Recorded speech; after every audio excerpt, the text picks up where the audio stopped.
Hello there, ladies and gentlemen, boys and girls. It is Patrick here, Eggnoc Poker. New video today. Last review of my ever long list of reviews. So next videos coming will be our 100 and 200 NL Play and Explains. Looking forward to uploading those. They'll be fun. So what have we got? We've got Mr. Paul Koo, which will be Happy Paul. He's got NL2 today at GG. We're jumping straight into this review, and as always, going to be trying to jump in, doing my absolute best to try and backseat and provide as much information, both strategic and exploitatively, as possible for you guys at home. So please, just before we start, please give the video a quick thumbs up, leave a comment.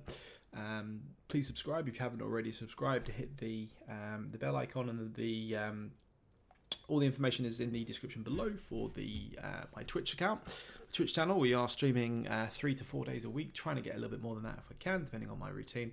But yeah, lots more content coming up, so please keep an eye out for that one. So anyway, further ado, let's get started. So NL2 GG, I know this stake very well. It gives me many nightmares. It's always haunted me. As many people probably know, I'm not particularly a big fan of sitting there and just AFK having it with a 12% VPIP or some bullshit that the rest of the regs seem to want to do. So many a rake contribution added from myself, and many a bluff caught by complete fucking dumpster whales. But it makes the game process fun, at least. So we'll see if Happy Paul gets into some interesting situations, and we'll go with it as we go, I suppose. A couple of spots right off the bat. I just want to quickly say this. As far as I remember from NL2, this is pretty much the same across the board, but especially with GG, you're going to have a hyperflux between two different types of players. You're going to have a absolutely, excuse my language, I'll say it's the most polite way possible, fucking disgusting nits who are going to be like 12% VPIP and PFR, like filthy fucking nits. And then you're going to have these kind of like whaley, splashy recreationals, one way or another, and then in between there'll be a few sort of middle of the range tighter regs, but just overall it's just going to be basically a stain fest with a couple of whaley fish in between and some random tight regs. So just in general, in terms of like 4-bet strategy, well, I say strategy, it's not really strategy. When you get 4-bet, you basically want to get the hell out of the way, unless you've got really, really deep stacks, you're generally in position, and you've got hands that can kind of like really do damage on villains sort of like nutted range. So for example, if you've got pocket pairs, if you've got like strong suited ace-x and so on, if you're sort of like 150, 200 plus deep, things like this. Also, the earlier the positions where the 4-betting is coming from. So for example, UTG hijack, or if it's for example polar spot like UTG big blind, things like this, just generally across the board, I would just get out of the way. So I just want to say that as a thing. There's no like 5-bet bluffing strategy. There's no like really wide defense and things like this. So for example, on table 2 here, so when we 3-bet the jacks, completely fine, no problem with this. Like calling's also fine with this rake. When you get 4-bet, especially a large 4-bet, like I don't like, the first thing we want to do is look at the VPIP PFR from villain, just to double check that they don't look like a bit of a splashy maniac fish, because there are a few of them, not many, but there are a couple in the pool that can do some really weird dumb stuff, so it is important to look out for them. But just generally, it's just default. Honestly, pre-flop, I would just get away from this. I wouldn't even entertain it, because all that's going to happen is you're going to call. There's going to be 63 or whatnot in the middle, and your villain's just going to see that at almost 100% frequency with any 2 cards, and it's going to be very, very difficult to navigate. Basically, your villains are just going to be extremely aces, kings, queens, probably more likely aces and kings heavy, if anything. Occasionally ace king, but it's just not a very profitable spot. We 3-bet, we got 4-bet for a ridiculous size. We're out of position, 100 bigs deep. Against UTG, just get out of the way, I would say. Table 1, we can, with a diamond, I suppose I would mix bet and check for a small to medium size. Makes no difference. Whatever we want, we can get a lot of protection and also a little bit of value for our hand, whatever. Of course, now if you're going to 4-bet, if you're going to defend against a 4-bet, you want to flop something like this. Top set is really, really nice. But again, if villain's got ace king and stuff like this, yeah, if he bets and then he's going to check loads of turns, you don't really make loads of money. If he's got, you know, it's just difficult. It's just a very difficult spot. This is like the miracle flop. Villain bet like 80% pot and snap quarter jam. So I'm assuming he just got aces or kings or queens. Yeah, there you go. So I just want to say this really quickly. I'm not like sort of shitting on Paul here for like calling the massive 4-bet and whatever. But the thing is, it's just going to be aces and kings almost exclusively. And also, just one more thing. I know this is going to sound crazy, but like, even though villain bets massive, don't check shove, check call. Allow him to, like, if he does have either a bluff or like something like ace king, for example, like, at least let him try to improve or bluff the turn. If he checks back the turn, whatever, but like the money's going to go in anyway versus aces and kings, right? So like, I would probably allow him to at least try to bluff, or at least not like maybe just like bet big and fold if he just does like have some kind of weird hand. But I mean, to be fair, he did do a pretty committing size, so maybe it's okay to shove. But just generally, like, don't overplay your hand versus some smaller sizes. But against the size villain chose, I guess it is what it is. Oh, that's top set. Oh, that's kind of gay. So we ended up chopping with the jacks against aces. That's kind of frustrating, but is what it is. I'm going to try and make a couple of skips this time, so the video's not as long as possible as it was previously. What we got here? We open ace 10 suited, get 2 calls. Pretty decent board for us. I mean, again, the first priority is still always going to be exploit. I love going into GTO, but like, it's 2-L. GG. Like, we just want to play our hand in a vacuum most of the time. That's basically what we want to do. We can exploit a few players here and there and do what we want to do, but like, exploit is still going to be the king, essentially.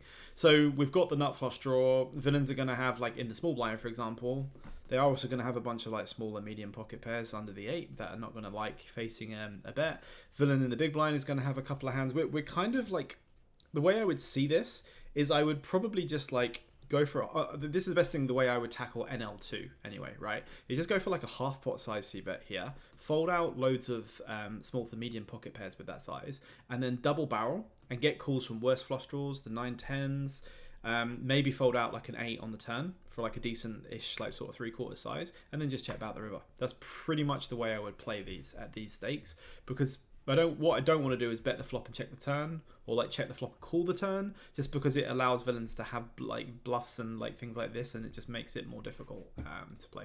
So yeah, that's the way I would see this. I think with the dynamic of the board, blocking is okay, but I think I'd prefer maybe slightly bigger with the nut flush draw, like half pot, 40%, something like that. But that's me being nitpicky. Skip forward, pocket kings, king queen suited even, UTG versus cutoff. So just a very quick thing for you strategic nerds.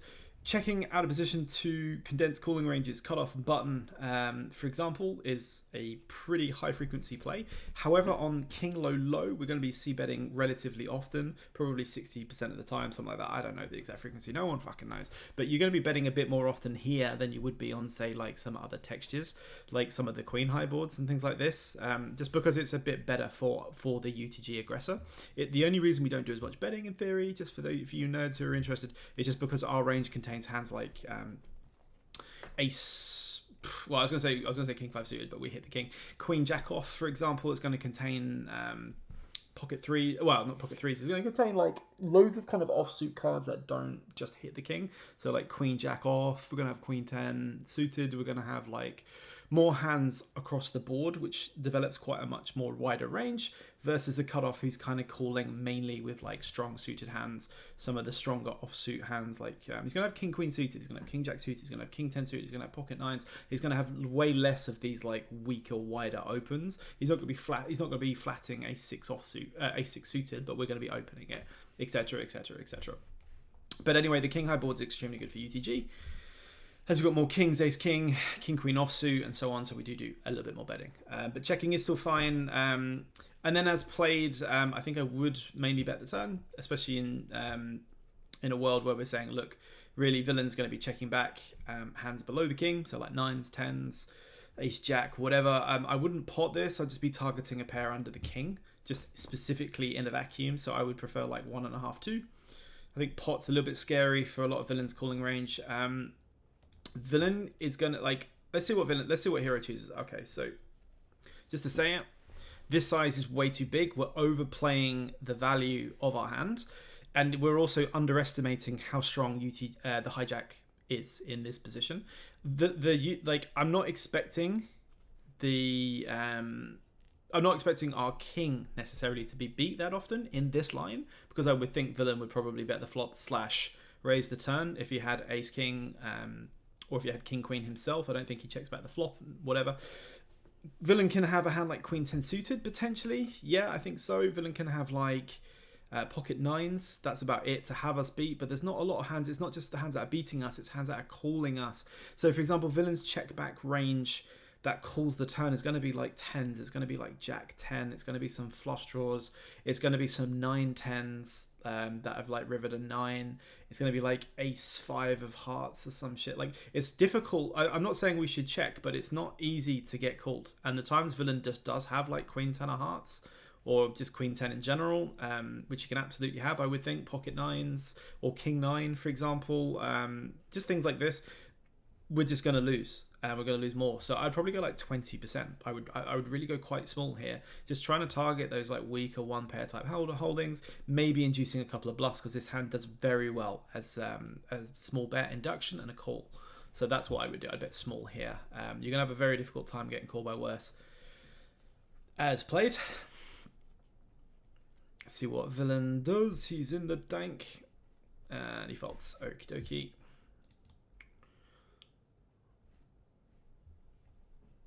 Pocket 7s, let's go ahead and open this one. Being nitpicky more than anything, but I think 3x is a bit too big. Go like 2.5, something like that. Mostly calling Pocket 7s. I would think you can do some folding, but you're still probably just majority calling. See what villain's sizing is. Villain should mostly be going small to medium, preferably small. Any pocket pair with a club against a small size is just generally calling. I suppose if we had some of the worse hands, like pocket 3s, pocket 4s, maybe I would turn them into some check raise bluff sometimes. I suppose occasionally you could turn a hand, I suppose like a weak 6 into a bluff sometimes, blocking pocket 6s, but it's a little bit adventurous. Now on the turn, I would, against a small size, I would consider potentially turning my hand into a bluff at these stakes. But I think when villain goes big, yeah, we're still going to have the best hand here some of the time. Against like king queen off with a club, or just a pure bluff like queen jack of spades or some shit. These guys do over bluff turns, but the problem is like this hand is not gonna be able to get to the end easily enough. If villain's bluffing or semi bluffing, we're at least assuming that a river bluff might be coming, and obviously we can still just be beat. So yeah, I would just clear fold versus this size. Easy open obviously with the aces. Again, we said it already, I think 3x is a bit big, but like whatever. Like if you know you've got whaley recreationals who are going to call, then sizing up actually makes more sense exploitatively. But we need to know that at least in the first place. Although no one's really going to exploit us, so who cares, to be honest. Okay, so just as a thing, I'm just going to double check. We did defend this, didn't we? I'm just checking if we defended the king queen or if villain limped to us. I just want to double check this on table 1. So look, okay, so he did open. So with the king queen, just as a thing, when villains check back the flop, this is a thing across actually this is a bit more of a GTO thing, but it's quite it's very strong across all stakes, right? Even NL2 is the solvers love when you have direct equity, especially blocking hands. So for example, we've got a gut shot to a straight, but we've only got king high. So we're either chopping or losing to villain's perceived check back range. So we're perceiving him to check back other hands similar to ours, or maybe a hand like a weak ace or a marginal jack. Against that range really likes facing small sizes because it can defend against them. So what you want to do is a hand like this with a lot of equity, but it's not winning. Right? It doesn't want to check, it wants to now bet, and the bet sizing would be basically extremely large. Only thing is there is a straight possible, but I would think villain would bet 9-10, so we're only really losing now to 8-7-8 and pocket 8s. So there's a couple of hands, but that's only a few, but we still only got king high. So with the king of spades, blocking a ton of villains, spade X continues, like king jack of spades, king 10 of spades, excuse me, any traps like ace queen, king queen. We can make the straight with a 10, we can bluff a spade on the river. I would love to see like quite a large size, potentially an overbet size. 9-10 is possible, and villain can have 9-10, but I don't think villain's ever checking back 9-10, so I would just node lock it out of villain's range and assume he's got like a lot of these weak marginal one pair type hands, or potentially a hand similar to ours almost exactly. I would just overbet this massive. I would go like 200-300% and say fuck you queens, I would say fuck you king jack, I'd say fuck you ace 5 of clubs, see you later. And then any river that looks good for us, so obviously a 10 is going to make us a straight, spade is going to make us a budget flush with our nut blocker, perfect hand to go ahead and check jam. Sorry, not check jam, just lead, overbet, shove the river. Perfect. That's what we'd be looking to do. So let's see what Hero does. Yeah. So we hovered over the big size. I was like, yeah, we're gonna bet pot, and then we checked. So potentially check raise is maybe a secondary option, but it's just infinitely worse because we don't want villain just to check back again, and also if villain bets, then we have to check raise, and it's way better just to avoid that situation altogether. Villain checking back and overbetting at NL2. I'm just going to say this. I would think exclusively that this is I would say subjectively, but I would assume this is almost exclusively eights or ace eight. I would say that's almost exclusively what villains got. Potentially sometimes 7-8. Because villains oversee bet, and they don't find these overbets unless they've got the nuts. So this is probably like 8-7-8 or ace-8, at least in my opinion. I don't think villain's going to find a bluff for this at NL2 at all. I don't think villain's going to check back and then overbet facing check. It's just, no, not happening. But we should have really overbet the turn. Or at the very least bet extremely big, I would say. Because we are very kind of polarized on that line, on that turn. We want to be betting pretty big or checking. King 10 suited I think is a mistake. Sorry, I found summary negative, but just going with it. King 10 suited I would definitely be at least calling, if not free betting. Even in this rake structure, we can definitely use that one as a free bet or a call. Doesn't make tons of money, but I would think it can make some. Aces again. I think that's the third time so far. I'm going to try not to spill this all over my desk this time.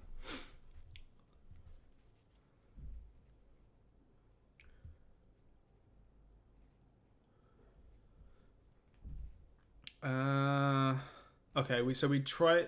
Did we try to ISO this 6 deuce? Yeah, this is way too loose.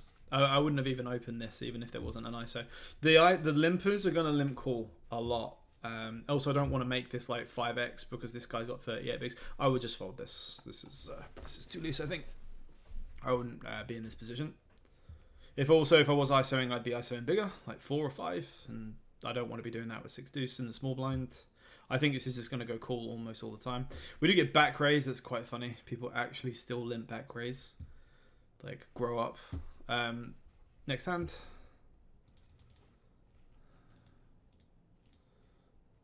Okay.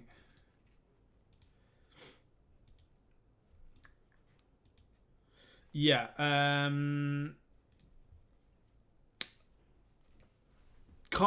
We can't make accurate assumptions over what the villain's 3 bets range is when they bet so small. On table 2, I'm looking at here with you can see my cursor with the 6s. So when villains open, obviously under the gun is under the gun, it's whatever. When button 3 bets, again, it's NL2. I'm still scared of 3 bets, but whatever. We don't have loads of information, I suppose, but the thing is, it's just, I don't see, it's weird because it will a lot of the time be some potentially weird hand, that 3 betting to 4.5, but it's still just, I don't class it as that because villains are so volatile. Like low stakes splashy fish, especially in like a GG pool, they're just volatile. Like some of them will have aces and kings and queens and really strong hands. There'll be a bunch of people who just have weird hands. There'll be a bunch of people who do this with like 7s and do I don't know. It's weird and just odd. What I would say to counter this, I can see what you're doing, and I think it's saying, oh, this looks like a weak 3 bet size, so I'm going to 4 bet it. But the problem is what's more important than that is you're forgetting that there's still a UTG open and someone who 3 bet the UTG. So if I was going to do this, if I had specific information telling me that this is a thing, I would more attack something like cut off open button 3 bet. But I would also not choose 6s. I would choose a hand like just a normal 4 betting range, like king 10 suited, ace 5 suited, whatever. I think 6s is it's got no properties of blocker score whatsoever. So it's just going to be a case of you're unblocking villain's best hands and continues and bluffs and anything and value. I would just fold this and move on. Also, the volatility of the recreational player. It's still a free bet versus a UTG open. Yeah, I would probably just be folding in that case. I don't mind the size. I think it's still a little bit big, but to be honest, there's 7, 8 in the middle or something, so it's fine. The problem is now what? That's the problem. So now obviously we're just going to extremely good ball for us. King Jack 4, we're going to be betting this pure. We're going to be betting a small to medium size, generally sort of 20 to 40%, something like that, give or take, I would think. The thing is, it's just we're putting ourselves in a situation where it's we need we're not worried about being exploited for over like bluffing. We like over bluffing, right? But I want candidates that just have more of the properties I'm looking for. So blocking for like 5-bet jams, for example, blocking continues. You know, because we're kind of putting ourselves in very difficult situations post flop. So that's why I don't like getting here with sixes. As played, we're going to have to continue. Small to medium size.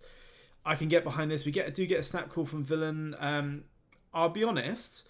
I would think theoretically, I'm not saying sixes here, but like if I change this to like a 3-bet pot. So say for example, button open with 3-bet sixes. It's technically kind of what we're perceiving this pot as anyway, I suppose. The board is still so strong for us that I would think with a heart in our hand we would sometimes bet the turn. I'm going to say something exploitatively. I just think villain's just going to be like when you go 18 bigs and he 3-bets and gets 4-bet, he can still have jacks, he can still have kings, he can still have ace king. They are weird. Like they can have weird strong hands that they're not supposed to have. But I think I would, like, don't get me wrong, like I'm thinking about this from a solver point of view. In a 3-bet pot, you would bet this some of the time, and you would check back a bunch of the time. Like no problem. It's just because we're over bluffing. I don't like the idea of giving up now. I still think there's an opportunity to potentially win this. So like I would still bet the turn. Anywhere from like I would say block to half. There would also probably be some shoving. But like I'm just thinking exploitatively. Like he's still gonna like you bet like a block.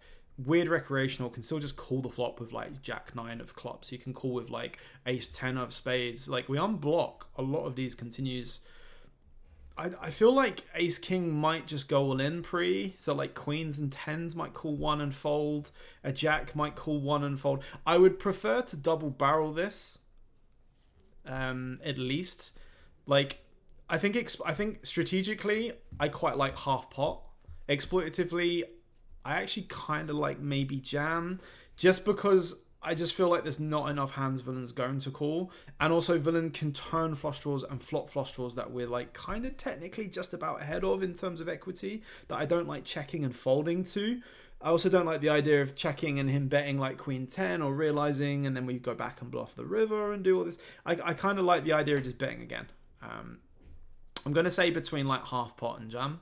Like half pot folds out all the hands that don't improve, and then jam sort of just allows us to I suppose jam is more exploitative. Half pot's probably a bit more strategic. If I had aces here, I don't mind jamming, but I kind of prefer going half pot because I get calls from more hands then, and that's naturally what I would want to do. Exploitatively, I'm serious, I kind of like just shoving.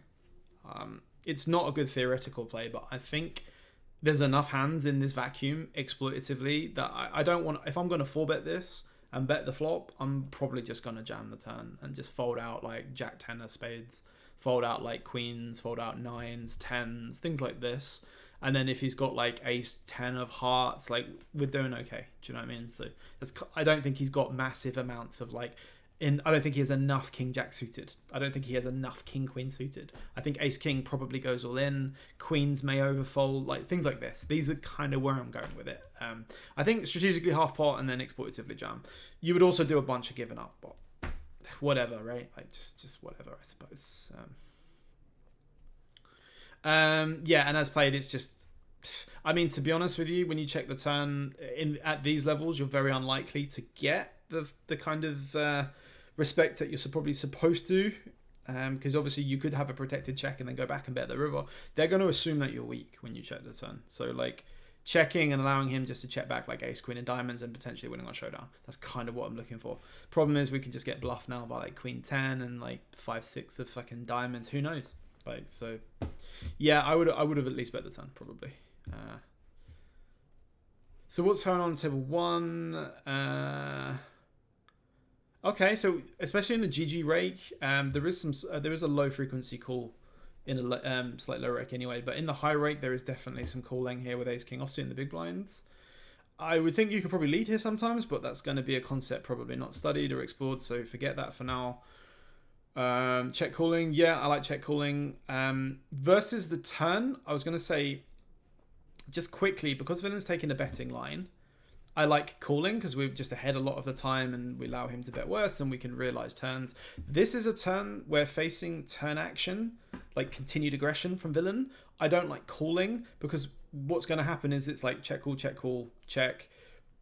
There will be a bunch of like flushes and things that we can call, but I like doing that with like the ace of diamonds. With the king of diamonds and stuff like this, I prefer check raising the turn, especially against like, did he bet small?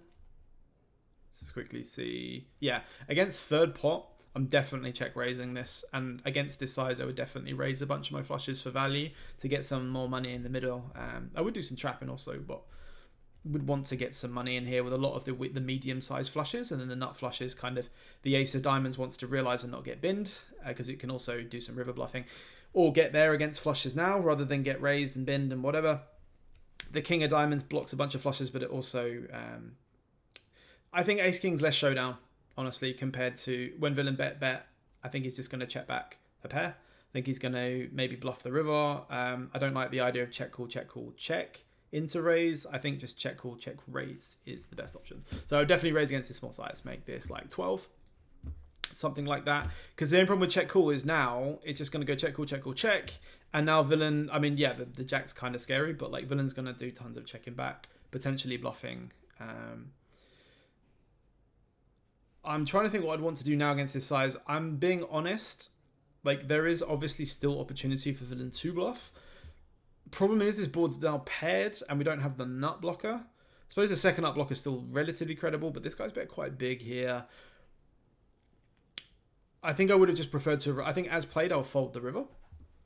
Pure fold, I would think. And then on the turn, I'd prefer just to check raise instead. And if I got here with the ace of diamonds, I'd probably do some check raising. Like a big size, but not a jam on the paired board. It's probably the way I would have played this. A little bit passive.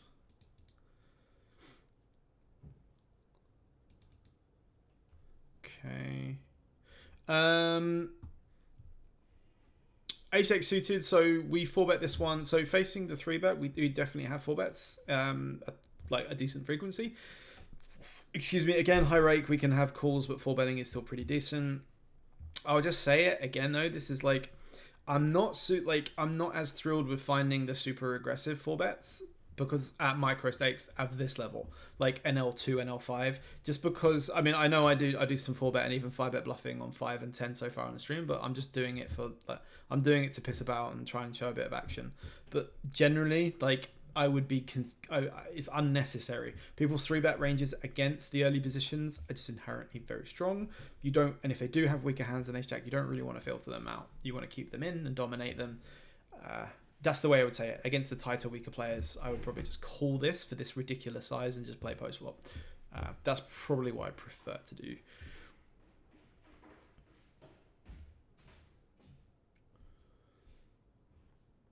I don't mind the sizes played, but I think I would just prefer to have called. I'll probably call and then lead very small on that flop. / check, call, check, raise. Probably check, call more often. Get aces again. It's a good hand. Like the 3-bet, maybe we go slightly bigger, but 11's fine. Like, no problem. I don't mind checking. So I actually don't mind checking at all on this board. So we don't 3-bet 3s or 4s or 5s. We do 3-bet some 4-5. We do 3-bet some 6-7. We do 3-bet some, there's like a low amount of ace-2 suited, very like give or take, kind of. So like we can have a bunch of good hands, villain can have a bunch of hands. A lot of our 3-betting range will miss this. But then again, so will the buttons compared to, like, if you look at their whole range also. It's just our range is considerably wider because we're 3-betting hands like...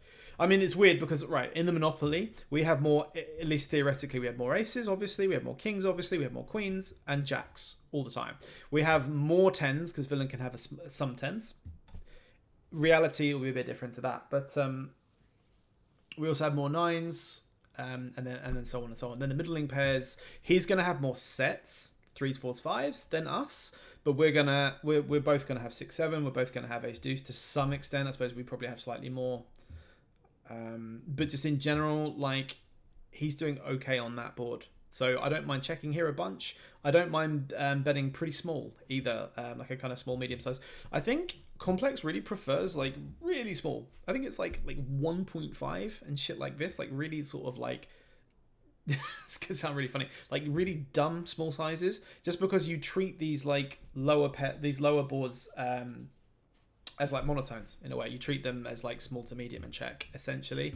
Checking's fine to protect the range, but again, you don't really, as sexy as it sounds to be protected, you don't need to be protected for any reason at all at micros. So you kind of like, I mean, I'm going to say this, I do need to be somewhat protected because I'm kind of I'm not going crazy with overdoing it, but I think people are starting to pick up that like I'm really pushing it. So like it's probably quite good for me to have more traps and people can see what I'm doing. But as just an unknown player in general, playing like micro stakes and things like this, people are just going to assume the same generalizations across the board with all the pool. So like don't do like, it's only if you're against like a regular player you might check and do this, but like just generally I think you get called by quite a few hands. It's annoying. You'd rather have kings here than aces because obviously you're blocking ace high calls, but you're still going to get called by loads of hands and people are going to float you and whatnot. So I just probably just bet pure for a small size. But checking is awesome because it does induce mistakes and it does induce correct or incorrect betting from villains, so that I don't mind this. I think check calling would be pretty sexy. So now as played, you're not going to do it, I'm assuming, but your range is now going to go between check and extremely large in a polar action. We're basically going to say, look, we've got straights, we've got sets, we've got like maybe not so much sets, we've got straights, we've got the biggest over pairs. You've still got hands that can call. We've still definitely got bluffs that check the flop and may bet the turn. Yeah, so like, it's possible. So I don't mind the double check here. I don't know if I would want to check raise or not. I suppose it'd be depending on what villain size villain chose. Now, one thing I want to say is you're not going to do this. And to be fair to you, like in play, I don't know how much I might do this. But your range would probably want to go all in here. Now, this is going to sound really stupid because everyone's going to go, oh, what the fuck are you talking about? There's 3, 4, 5, 6, 7. That's a straight on the board. If this guy's got an 8, we lose. Like, why would I go all in? Let me tell you why. So these aces have now been nullified by the straight on the board. Our 5-card hand is 3, 4, 5, 6, 7. That's a run. Aces is aces. It doesn't mean fuck all. So what do we want to block? Well, we would love to block 8x. Also 9x. What do 2 aces do on this board? We block ace 8 of hearts. And we block ace 8 of spades, which are 2 of villains' biggest 8x, apart from obviously pocket 8s, and then obviously like 7-8 suited, and give or take king 8 suited, I suppose. But there's not many 8s. We've actually got more 8s, because we 3-bet hands like queen 8 suited. We 3-bet a hand like, we also 3-bet 7-8 suited sometimes, and they call it, but we've got slightly more 8x, just in general. We also 3-bet like jack 8 suited. I suppose we could 3-bet 10-8 suited. So we actually have more 8x than villain, technically. That's like solver shit. 2-0. But really, the highest EV player I would think would just be to go 4.5x jam, please, dealer. The fuck you going to do about it? And if they have an 8, they have an 8. But we're going to take this down so often. We absolutely have an 8 in that range. And if they call for a chop, then well done. We're absolutely printing the times we actually have it. And if they're overfolding in general, you know, they're supposed to actually call for a chop sometimes, I think, but like we're really just making them indifferent, and technically we actually do have an edge, and your 2 cards in your hand are 2 of the best hands to block ace 8 suited of spades and hearts. So ridiculously long analysis for something that seems somewhat simplistic, but I guarantee that everyone watching this video goes, easy river check there. No, that's 22.5 big blinds. That should be ours. So we want to 5x jam, really 4.5x jam. You're not going to do it. I'm not going to chastise you for not doing it. I probably don't do it as much as I'm supposed to do it in real life, but you probably are supposed to shove. Problem also with checking is it allows villain to bet. If you had an 8, checking some of the time is okay, but jamming's better because it's just like you want to say, look, I'm jamming here a lot with this combo, especially, and then you have the 8 and get called. It's pretty awesome. As long as you're not literally jamming any 2 cards, because that's when it gets a bit dicey. But blocking an 8 is really, really good. So our hand really should jam the riverboat. You're not going to expect to find that, but it's pretty cool, you know, just saying. It is in there. Defending the 8-7 offsuit, somewhat trivial. I suppose we could do it some of the time. It's just in the high rake structure, I might avoid the looser calls and prefer the looser 3-bets to some extent, just because people are just generally overfolding. But pocket queens, yeah, I can get behind calling or 3-betting. I suppose 3-betting is slightly more preferred. So just as a thing very quickly, when you're choosing pocket queens here, what is villain's range at opens and calls a 3-bet from under the gun? So obviously he's going to have a decent amount of like I suppose ace jack suited. He's going to have king queen suited. He's going to have medium to decent-ish pocket pairs, whatnot. We're still going to be beating a decent chunk of that range. We're still going to be betting this flop with a lot of hands that haven't hit the board. Pocket queens is pretty decent. You know, like checking back is fine. But just as a thing, most people who only have like a third sizing on these textures or check, you want to do a lot of checking and prefer to bet with the combos that have the heart in it. It's pretty obvious. We block heart continues. And also we... when we get continues and we can continue on hearts, and also obviously if we get raised and so on, we still have some equity and so on to continue. Thing is,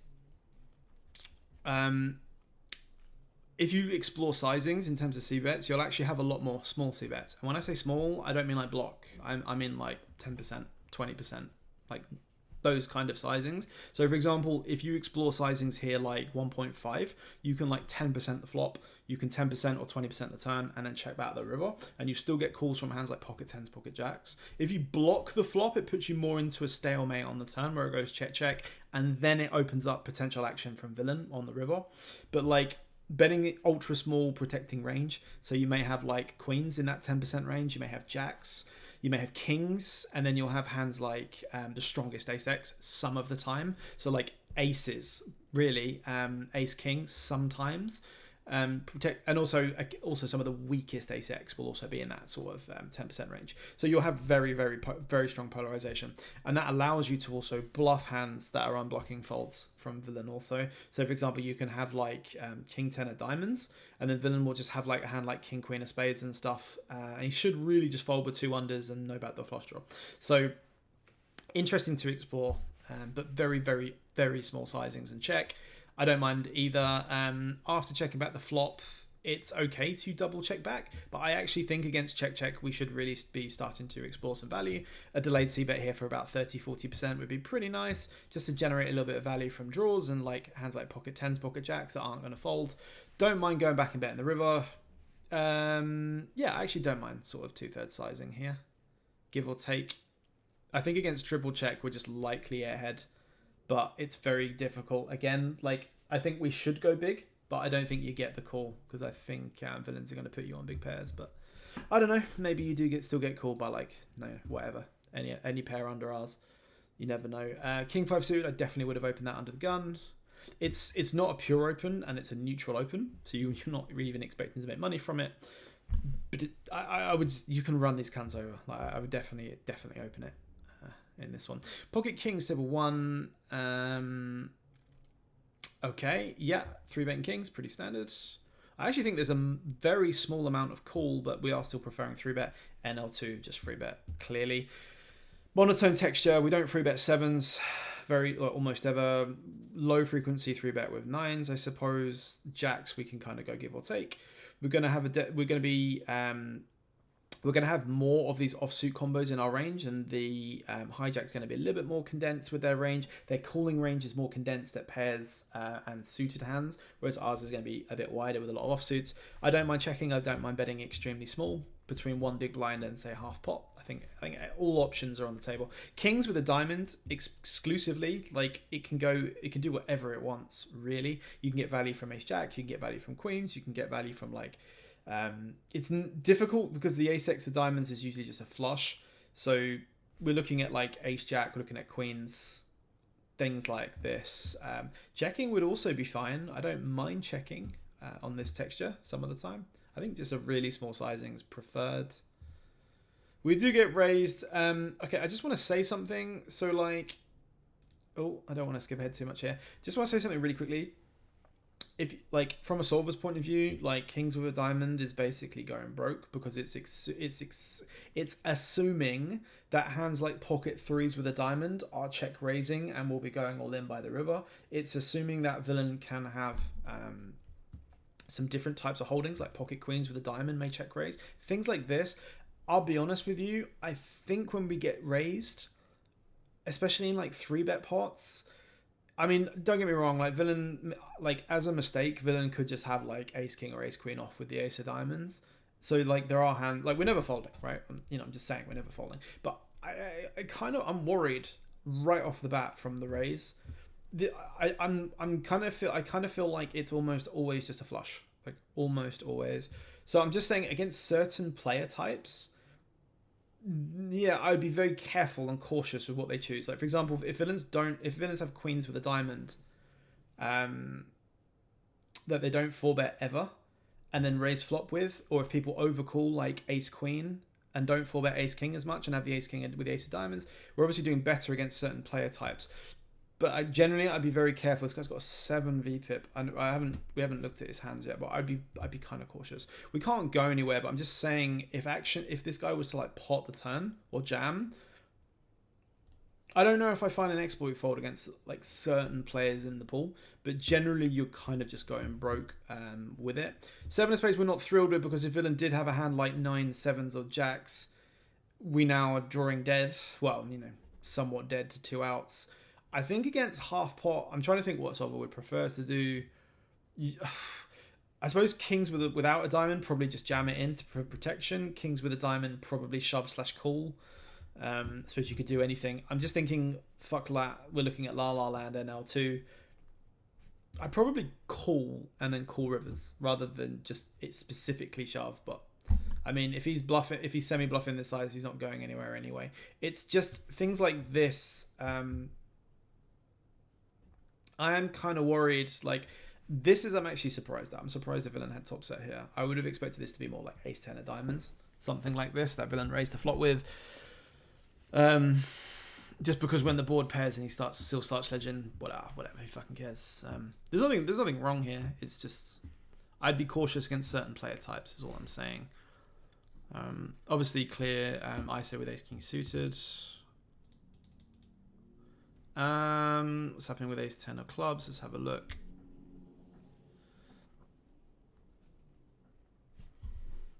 Yeah, easy call with the ace queen suited.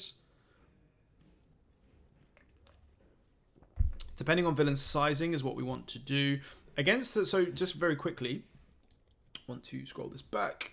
I want to get to the flop.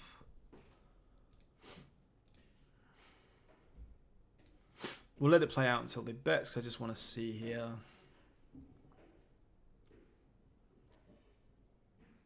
There we go. So in 3-bet pots, just as a thing, villain sizing should be very small here, like kind of small to medium-ish. Villain can have some slightly bigger sizings, but like mainly very, very, very small, kind of small to medium, because villain's just doing very well and has a bit more of the monopoly. But as under the gun, we should technically still have like, well, it's an ultra low frequency kings. We can still have ace king, a low frequency, but we can definitely have king jack suited, pocket eights and pocket jacks, which is some of our main hands.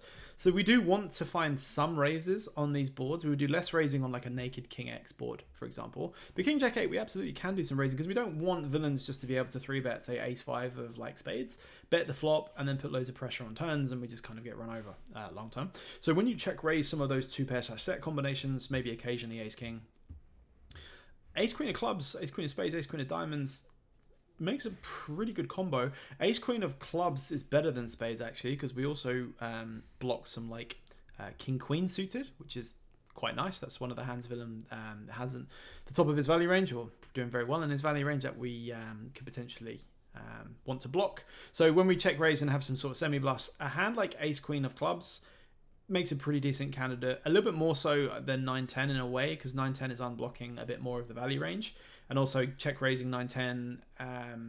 We can obviously get there with a queen and then be dead to like ace 10, for example.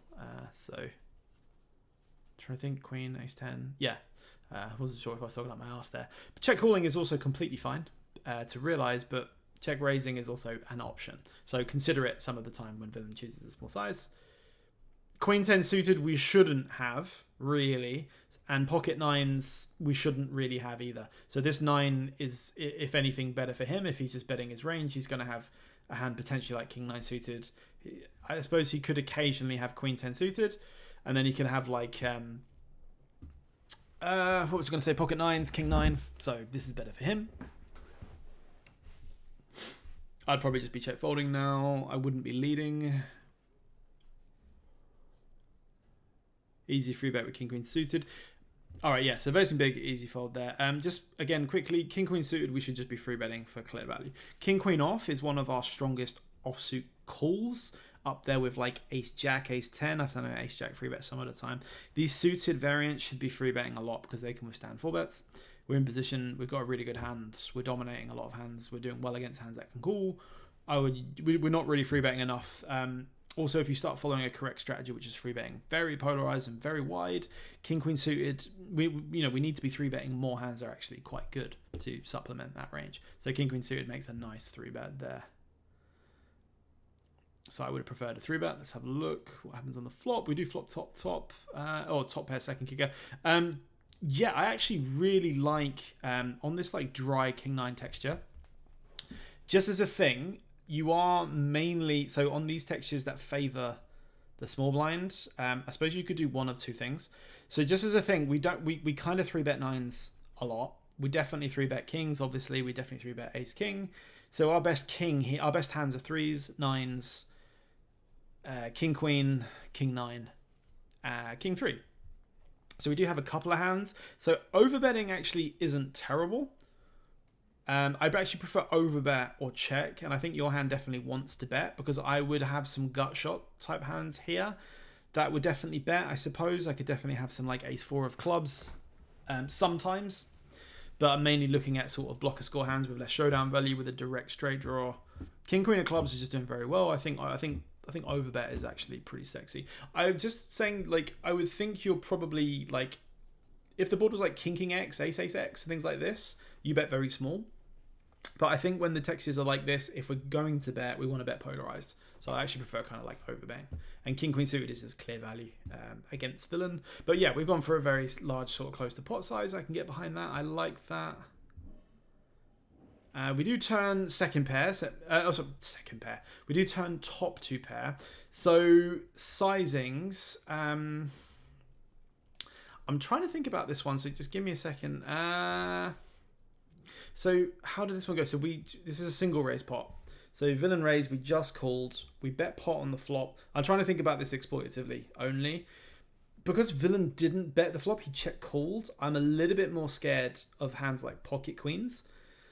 But that's one specific hand. And we also block it. So I guess the queen isn't really that much of a scare card. I would expect villain to have bet 10 jack. We're beating queen 9. So yeah, really, we're doing pretty well in this range. I would like to bet here, but I think I prefer like sort of 60-ish% rather than like pot. Just because against, like, we are still polarized. I'm not sure if I prefer pot here. I think we still go big, but I don't think we go full pot. I think it's also quite difficult for villain to call. Like you're putting in a bit of a box with like 10s and jacks somewhat. Some of the queen 10, queen jacks, when you're potting it, you do make it very difficult to get called by worse.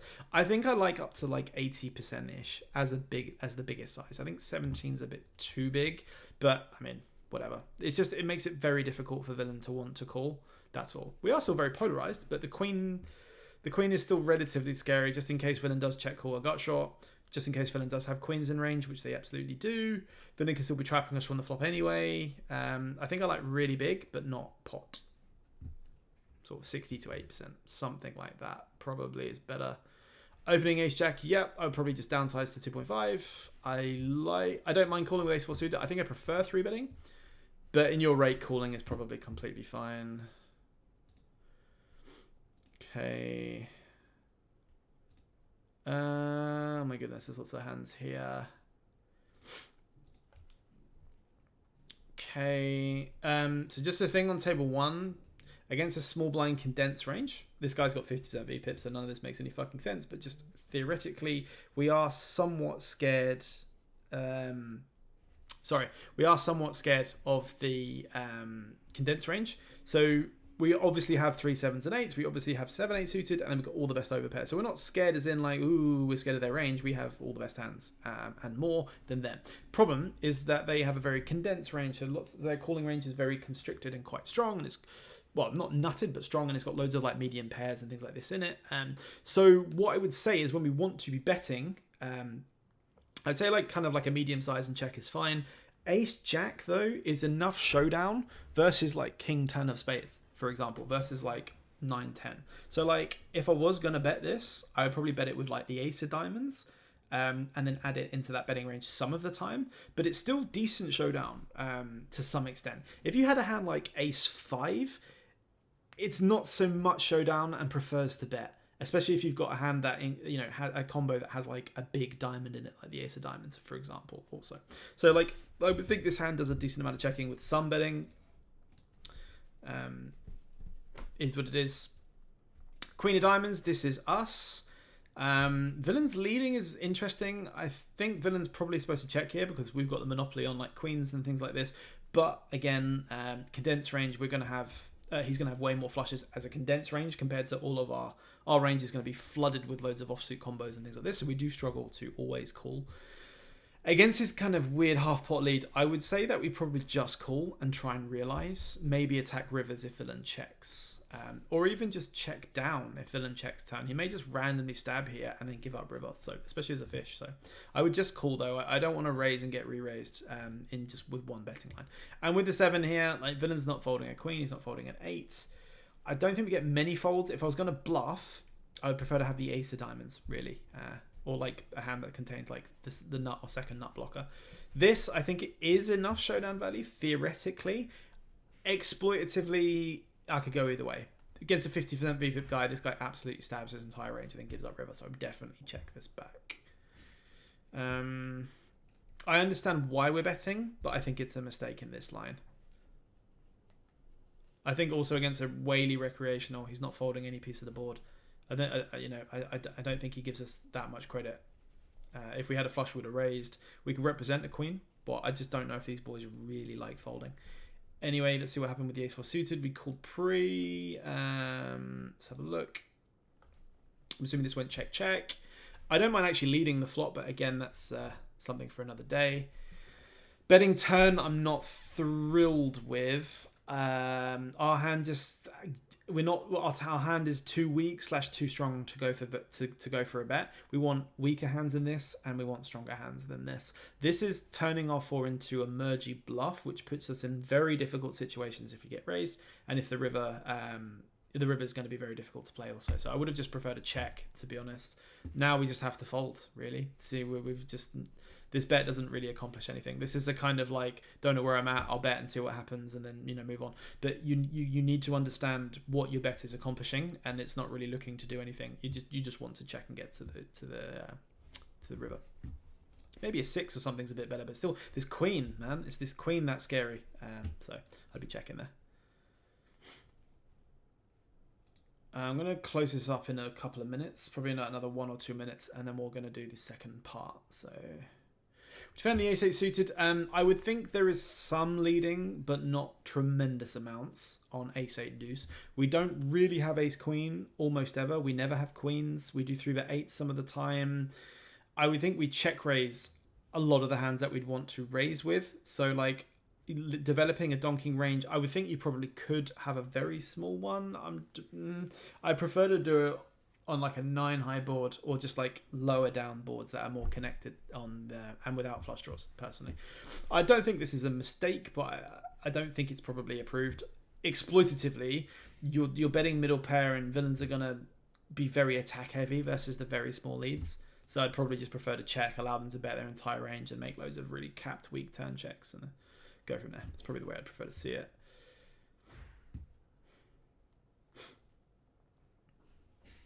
Open the ace-5 suited. So yeah, with the weakest ace-X, these will play a lot of checking and some betting. You've got backdoor straight and backdoor flush draw. But again, our hand performs very well as a check back. You can go for a delayed bet on the flop or check back. I think both have their own merits. Again, checking back is more just for protection and pot control. It's not really required. I would just bet the turn. Yeah, I like betting. I think sizing wise though, I'd prefer to bet small. Just delayed bet small. If we check back the flop with something like kings, wanting to go for a turn probe, big makes no sense. So villain can have 8s, 9s, 8, 9, ace 8, ace 9, 3s, ace 3, loads of straight wrap continues. Not really a good idea to start blasting after checking back the flop, really. If anything, if I had a hand like ace king 9s, I would have just gone very big on the flop or just probed the flop and then continued betting big on the turn. Whereas check back the flop, I would actually just prefer to probe the turn with that scary ace, because then you can just have an ace. This is the thing. Like, when you encounter better players, they'll just protect their ranges, and you just start blowing up into it. So I would have bet smaller on this turn.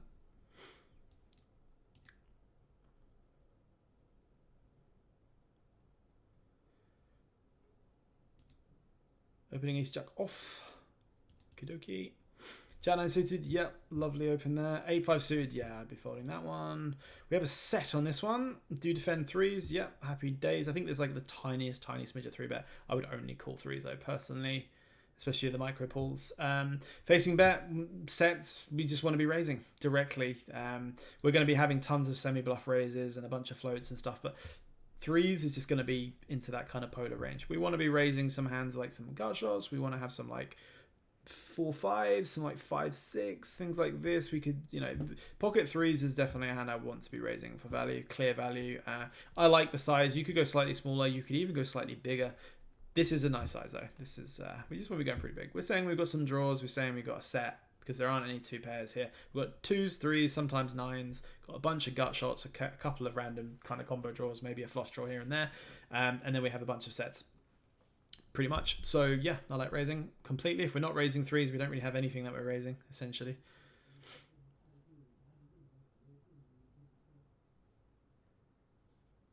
Okay, villain tank for a little while unfolded. That's unfortunate, but that's fine because we're going to be in this. We're going to be doing the same thing with a lot of hands that want the fold. So that's the way you need to see it. Open with 3-bet, we get call 4. So again, I'm just going to say it. We're NL2. At NL2, we don't play calls out of position versus called 4 bets. It's just not bluffed enough. It's not a correct range. It's just going to be ace king. It may not even be ever ace queen. It may not ever be jacks. So, and even those ranges are doing well against us anyway. So I would just folding personally.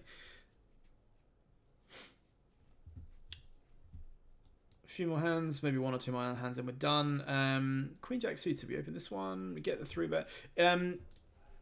So this position here, it depends a lot on the rake. So I think against a slightly smaller size, so against 9, I'm a little bit more inclined to maybe peel this some of the time. I think you're supposed to do like mostly folding though, because theoretically you're blocking hands that you want to basically like potentially fold out. So villain could 3-bet a hand like ace jack or like king jack, or a hand like king queen off, or you could have a hand like ace queen off, or you could have a hand like ace jack suited, or ace jack off. Also jack is like jack 10 suited, I suppose. But things like this, queen jack suited is dominated, and you're just, villain's ranges are just going to be doing very well against you and can play well against you. You're not going to flop the strongest top pair ever. You're going to be drawing and dominated against what, like, it's not great to have as an opponent calling against a 3-bet when you're in early positions. Later on, it calls a bit more often, but like early position, I would probably still just pitch this.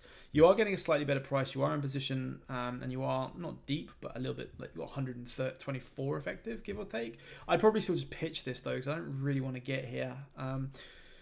So this is an extremely good board for our range compared to villains in a way, because his villain's not going to be 3-betting deuces and 3s. 9s are going to be doing a lot of calling, at least perceived. Villain's obviously going to have like aces, kings.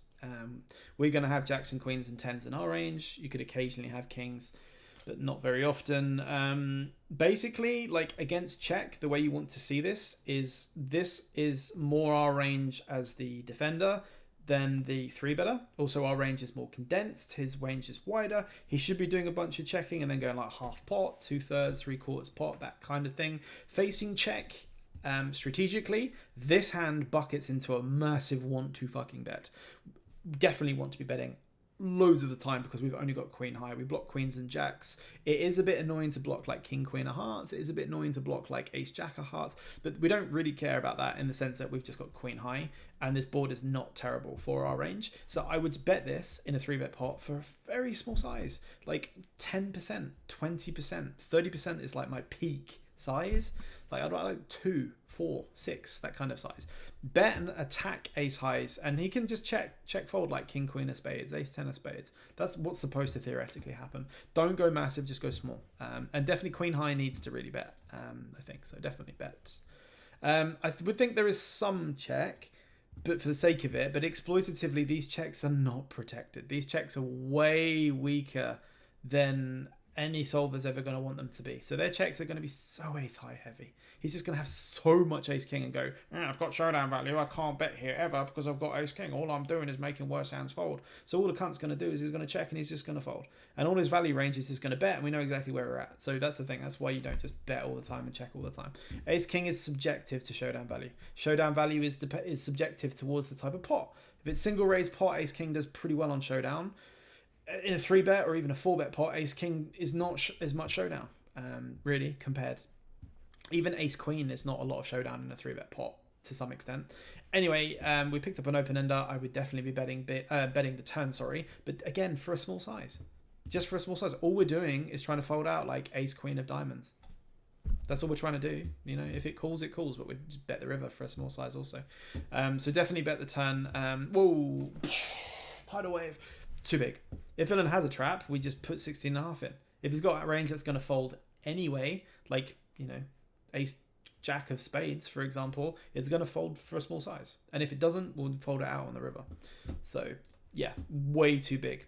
Terrifying. Villain can still have 9s. He can still have 10s. He can still have 9-10. He can still have overpairs.